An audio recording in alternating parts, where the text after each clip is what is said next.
Ngayong gabi nga ay papangalanan na nga ang mga mapapasama sa listahan ng mga nominado.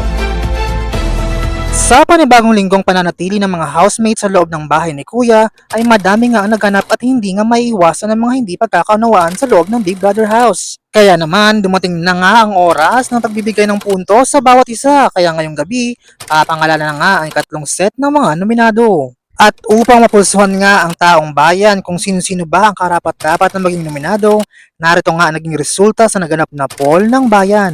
At base nga sa araw-araw na nagaganap na livestream ay napansin nga ng mga netizens na ang mga maaaring napasama raw sa nominasyon ay sina Dustin at Rolf, AZ and Bianca, Vince and Brent. At kung totoo nga ito, sino-sino pa kaya ang mga makakasama nila? Kayo, sa tingin nyo, sino-sino ang mga mapapasama sa listahan ng mga nominado?